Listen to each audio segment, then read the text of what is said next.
Bonjour, aujourd'hui on reçoit Jocelyne Tarnot pour son livre paru aux éditions Salvator, Les couples phares dans la Bible. Bonjour. Bonjour. Alors vous êtes bibliste et auteur de nombreux livres sur la Bible et aujourd'hui on vous reçoit pour ce livre donc sur les couples phares de la Bible. Exactement, le dernier né de cette longue série déjà, qui a commencé avec la Bible. Aux éditions Salvator, ce livre, pourquoi alors ce thème des couples phares de la Bible? Parce que en rédigeant, en fouillant la Bible pas à pas, je me suis aperçue d'une manière évidente que, je dirais, toute l'histoire du salut peut se raconter à travers les couples, ne serait-ce que par le premier, Adam et Ève. Voilà. Et en fait, tout l'effort de tout ce chemin, de toute cette gestation, ça va être d'arriver au Christ. Et la première chose qu'il fait, le premier signe que donne Jean, c'est Cana. Et il s'occupe d'un couple qui est en galère, il n'y a pas de vin, il n'y a plus de vin. Et donc, en fait, il y a une espèce de tension. Et quand on poursuit encore après, même si les couples dans le Nouveau Testament sont peu développés et peu vus en tant que tels, à part quelques-uns, on arrive à la vision finale de l'Apocalypse, qui est les noces de l'agneau avec la fiancée, c'est-à-dire on arrive encore à un banquet de noces, alors auquel on est censé participer. Donc je me suis dit quand même, il y a une chose qui est une constante de toute l'écriture et qui nous dit quelque chose de l'intention de Dieu sur l'humanité et au fond sur sa création. Puisqu'il a l'air d'avoir fait ce cadre extraordinaire qu'est la création, pour se poser la question au 6e jour, bon, où il se consulte, il se parle à lui-même, donc en fait il parle à l'intérieur de la Trinité, il s'arrête un moment et dit, bon, au lieu de dire, voilà, lumière, lumière, etc., non, il dit, voilà, faisons l'homme à notre image et ressemblance. Alors je me suis dit, mais l'image de Dieu et la ressemblance, c'est quoi? En fait, l'image, c'est que c'est une communion d'amour. Dieu est amour, voilà. Et pour cela, il a besoin, nous avons besoin de la liberté, parce qu'on ne peut pas être obligé d'aimer. Si on dit en sortant de l'école, oh tiens, ce petit camarade, il a l'air sympa, tu devrais être son copain, je suis sûre que ça va être, ah bah non, sûrement pas lui. Et au contraire, un qui traîne au fond de la classe, qui intéresse personne, ça va être celui qu'on va choisir. Je veux dire, on ne peut pas être obligé d'aimer dès le berceau, on choisit.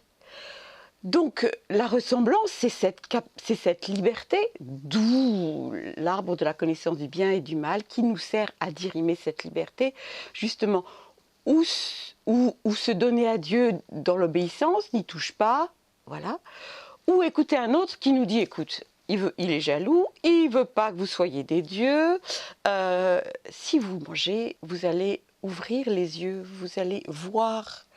Vous savez, ça m'a fait penser à ce qui se passe en ce moment avec le wokisme, vous savez, des éveillés, de ceux qui ont les yeux ouverts. Voilà. Donc on a cette idée où faire confiance au Créateur. Ton Créateur est ton époux, dit l'Écriture. Ou au contraire, écouter une autre voix qui nous dit « Non, il est jaloux, t'inquiète pas, j'ai une autre solution pour toi ».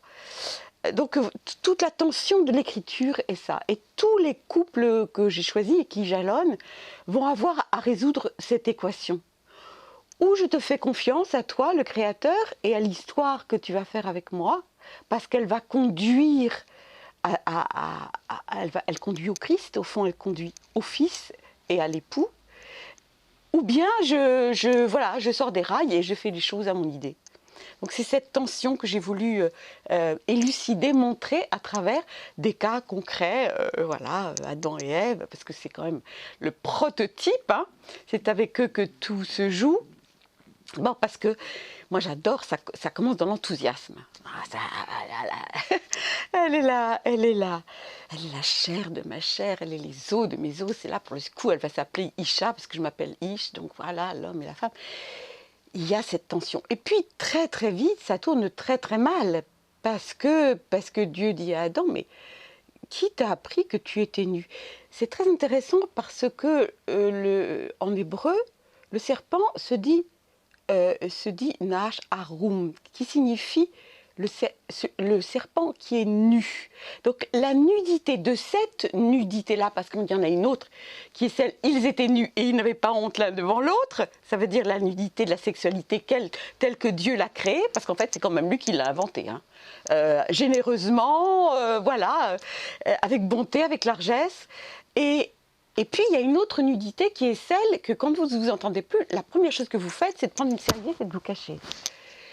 Donc, il y a une nudité qui est de la méfiance de l'autre, de la séparation, et une nudité qui est de la donation. Mais ce qui est propre à la question que Dieu pose à Adam, c'est qui t'a appris que tu étais nu, c'est-à-dire que tu appartenais à l'autre, qui t'a fait faire ce chemin? Et il répond non, mais c'est la femme que tu as mise à côté de moi qui m'a donné à manger. C'est-à-dire, c'est la femme que tu as mise à côté de moi. Donc, tchoc, par la bande, voilà, il a j'allais dire, accusé à la fois la femme et Dieu pour s'exonérer, ce que nous faisons tous. C'est-à-dire, saint Paul le dit, vouloir le bien est à ma portée, mais non pas l'accomplir. J'aperçois dans mes membres quelque chose qui m'attache à la loi du péché et qui fait que je suis condamnée à l'égoïsme. Je suis condamnée à m'aimer moi-même. Qui me délivrera de ce corps, c'est-à-dire de cette réalité qui est celle d'Adam et Ève après la chute, qui s'appelle la chair, qui me voue à la mort, qui me voue à nous. Parce que la mort, c'est pas la mort physique, bien sûr, nous mourrons, mais c'est tout le cycle de la vie. Quand nous mourrons, Dieu a prévu une chose encore plus grande pour nous, qui est ce passage, où au fond, c'est un temps de propédeutique, un temps pour apprendre à l'aimer. Parce que si on doit passer toute l'éternité avec quelqu'un qu'on déteste, ça va être difficile. Donc on a un temps pour le choisir, pour l'aimer, pour grandir dans la communion avec lui, qui est notre passage plus ou moins loin sur cette terre. Mais nous allons vers un amour plus grand, vers un amour qui va nous émerveiller et dont on ne se fatiguera jamais. Ça, c'est la grande bonne nouvelle. Et donc, voilà, c'est un apprentissage. Mais ce que je veux dire, c'est que ce temps-là, il converge vers Jésus-Christ. Et c'est pour ça que saint Paul s'exclame à ce moment-là, qui me délivrera la chair? Grâce soit au Père par Jésus-Christ, son Fils. C'est-à-dire que nous trouvons la clé. Et c'est pour ça qu'il y a les noces de Cana. Si je peux dire un mot sur ça, parce que je trouve ça formidable, qui commence par là. Et c'est Jean, et c'est toujours Jean qui a toutes les clés les plus subtiles. Jean le théologien, Jean le bien-aimé, Jean celui qui est appuyé sur la poitrine du Seigneur, enfin, Jean qui livre les choses le témoignage oculaire le plus authentique, le plus précis. Il dit la chose suivante, il dit, voilà, ils arrivent à Cana à cette noce, Marie est déjà, et puis Jésus, enfin ils sont que 5 les apôtres à ce moment-là, ils ne sont pas tous, et elle s'aperçoit qu'il n'y a plus de vin. Alors elle s'aperçoit de ça, elle va voir son fils, et elle lui dit pas, tu sais Jésus, il n'y a plus de vin. Alors si tu pouvais faire un petit miracle, tu transformes l'eau en vin, et c'est réglé. Mais elle ne fait pas du tout ça. Elle le regarde et elle lui dit « Ils n'ont pas de vin ». Et lui, il lui répond à côté de la plaque apparemment. Il lui dit « Femme, que me veux-tu? Mon heure n'est pas encore venue ». C'est-à-dire qu'au moment où elle lui dit qu'il n'y a pas de vin, elle lui parle d'une chose, elle lui parle de son heure et qu'il a très bien compris. Mais son heure, c'est la croix. Parce que sans la croix, jamais il pourra transformer. Il pourra devenir l'époux sur la croix, c'est-à-dire donner sa vie pour l'humanité, pour l'épouser. Mais encore, il ne pourra pas transformer l'eau croupie de nos péchés, enfin, cet égoïsme dans lequel nous baignons tout le temps, à sauver tout le temps notre vie, en vin de la vie éternelle, c'est-à-dire la capacité de s'aimer. C'est-à-dire la première chose qu'il sait, c'est que pour sauver cette noce de village, c'est pas de faire un tsunami de vin et de déclencher, que tout le monde soit complètement hors de contrôle. Pas du tout. ce qu'il doit faire, c'est entrer dans sa mission. Et c'est ça la clé qu'il donne dès le début. C'est-à-dire, c'est la clé des noces. C'est la clé du couple, en fait. Alors, votre livre s'intitule « Les couples phares de la Bible ». Oui. Et on en discutait. Il y a une grande différence, j'imagine, entre les couples phares et les couples modèles. Comment vous avez choisi ce mot de phare et du coup, comment vous avez choisi les couples que vous avez mis dedans? Les couples modèles, ça suppose que nous ayons en eux, au fond, une espèce de vadémécum, voilà, un tuto. Voilà. Moi, je veux être celui-ci ou celui-là. Mais ça ne fonctionne pas comme ça parce qu'ils sont tous, j'allais dire, absolument hors normes. C'est-à-dire qu'il n'y a pas une manière de devenir deux en une seule chair. Chacun, c'est une création. C'est très joli parce que il y a un midrash qui raconte ça. Il y a une matrone au temps de Rabbi Akiva, c'est-à-dire que c'est contemporain de Jésus-Christ, qui va le voir, emmène, qui dit, écoutez, on raconte beaucoup de choses de vous, mais enfin, votre Dieu, là, pendant 6 jours, il fait le monde entier. Puis après, il fait quoi? Le 7e jour, il fait quoi? Il se tourne les pouces. Alors, très sage, le rabbi lui répond, non, il forme les couples. Il a besoin de tout ce temps pour faire les couples. Et Rabbi Akiva lui répond, oui, parce que c'est aussi ardu, et même plus que de séparer la mère des joncs.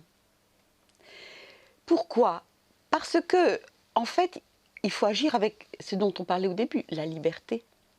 Et la liberté de Dieu, elle est complète, parce que sinon, c'est pas la liberté, c'est juste un fil à la patte. Donc ça ne fonctionne pas. Et donc, en fait, ce sont des couples phares parce qu'ils sont dans la tempête de l'histoire des générations, parce que en hébreu, le mot histoire n'existe pas, c'est le mot génération. Il n'y a pas d'autre histoire que celle de vous, de moi, des générations à venir, des générations passées. Ah, c'est ça, le tissu, la trame de l'histoire.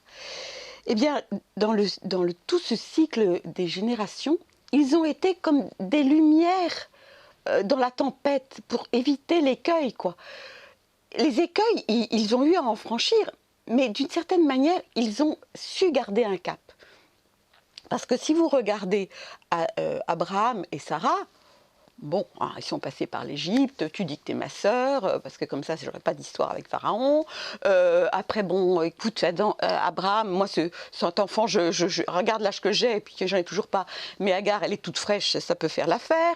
Alors, je veux dire, c'est pas des modèles, on peut pas dire ça. On arrive à Isaac. À Isaac, c'est le plus clean hein, de tous. Un seul époux pour une seule épouse, on peut dire. Mais enfin, au moment de transmettre la promesse, Isaac, il a un faible pour Ésaü. Parce que c'est un bon chasseur, parce qu'il lui fait des bons régals de gibier, parce qu'il est... Voilà. Et puis il y a Jacob. Bah, Jacob, sa mère, elle a repéré qu'il avait quelque chose. Qu'il avait quelque chose et qu'il avait un goût pour la promesse. Parce que quand il a vu la possibilité de voler le droit d'aînesse sans lequel il ne peut pas avoir la promesse, bah, il saute sur l'occasion. Il saute sur l'occasion. Et bon, il roule son frère dans la farine, mais enfin c'est donnant-donnant. Tu veux à manger, sinon tu dis que tu vas être mort, hein, tu es libre, tu fais un choix, tu l'assumes. Donc voilà, c'est-à-dire que Jacob, il va être celui qui va voir cette lumière et qui va la poursuivre. Et quand sa mère lui dit « Va vite chez Laban, parce que sinon ici tu vas épouser une Cananéenne qui va t'entraîner hors de l'alliance, retourne dans la famille de mon père, de mon frère, et tu vas trouver. » Et là, quand il arrive au puits, il ne sait pas quoi faire, il est sans un sou, il est fourbu. Et il voit arriver Rachel. Et là, il a le crush total. Il la voit, il dit, c'est la bergère, c'est elle. Il tourne cette énorme pierre pour libérer les eaux du puits, qui, selon le Midrash, monte toute seule à sa rencontre, et il va abreuver les troupeaux. Et il en tombe tellement raide, dingue, qu'il dit à Laban, je veux l'épouser. Et l'autre, il lui dit, mais t'as les poches vides, t'es venu avec quoi? T'es venu... Parce que Isaac, il avait envoyé Eliezer, mais il avait 10 chameaux couverts d'argent et de bijoux pour Rebecca. Et toi, t'arrives comme ça. Bah, je vais te dire tout de suite, c'est cette année. de salaire que ça va coûter. Et au bout de cette année, qui lui semble comme quelques semaines, Jacob va voir son beau-père et dit, maintenant tu me la donnes. Et l'autre, au lieu de la lui donner, sous la tente et profitant de la nuit, il lui donne Léa. Enfin, je veux dire, et après Léa, et après Rachel lui dit, je peux pas avoir d'enfant, et l'autre, il en a plein là. Tiens, prends ma servante. Bon, et après Léa, elle dit, oh mais moi j'arrive plus à avoir d'enfant, tiens, prends ma servante. Et il se retrouve avec 12 gosses. Je veux dire, c'est d'une complexité, c'est effrayant. Mais l'amour de Rachel et de Jacob, il est inaltérable. Jacob va pleurer Rachel le restant de ses jours. C'est-à-dire à travers Jacob, qui est le fils il est son aîné, il a beau être le 11e, il est son aîné. Et tout va dégénérer parce qu'il va être le préféré. Je veux dire, tous des couples qui ont nagé à contre-courant, comme les saumons qui remontent vers la source. Et si vous les prenez après, c'est pas mieux. Hein. C'est pour ça, après, j'en ai pris quelques autres. Bon, il y en a qui sont de courte durée, Ruth et Boz, etc. Mais jusqu'à la fin de ces 8 couples que j'égrène, enfin, c'est toutes des histoires uniques pour nous dire une chose. C'est que, en fait, ce que le Christ vient nous dire, c'est que pour être, il le dit au chapitre 19 de Saint Matthieu, il dit la chose suivante, parce que les apôtres, on vient lui dire, écoute, Moïse, il a dit qu'on pouvait divorcer, hein. Quand elle est insupportable, pour n'importe quel motif, on peut la mettre dehors, on lui donne un acte de divorce, et voilà, elle peut refaire sa vie. Alors qu'est-ce que tu réponds, toi?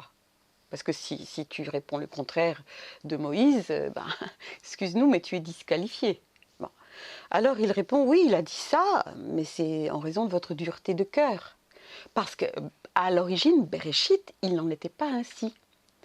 Il les a créés 2 en une seule chair. Et ce que Dieu a uni, l'homme ne peut le séparer.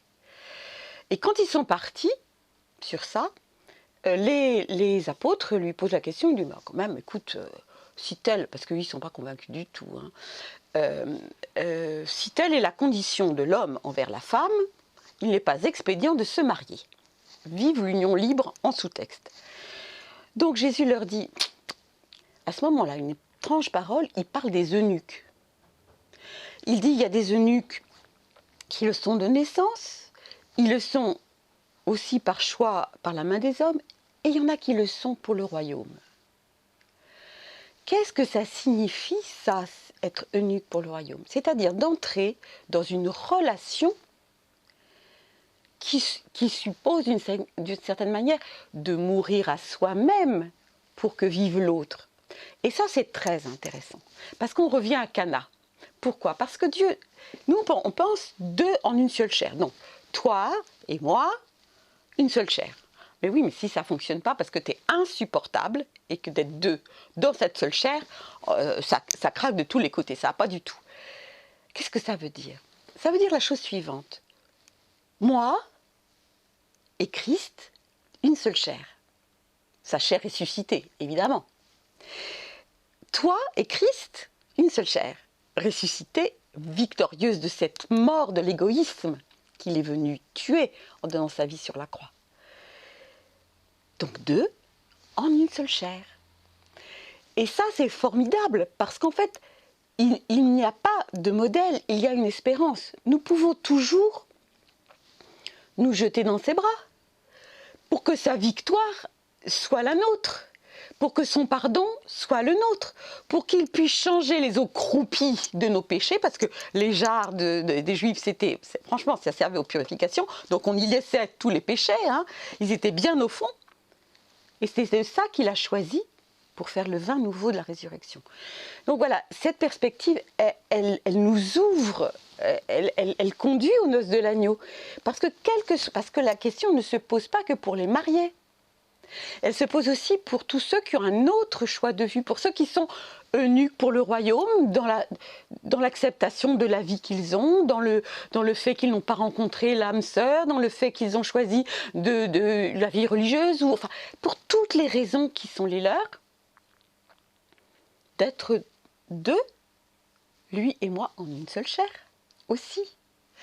Donc cette parole, en fait, elle nous parle de la possibilité de vivre la relation à l'autre, toute la relation à l'autre.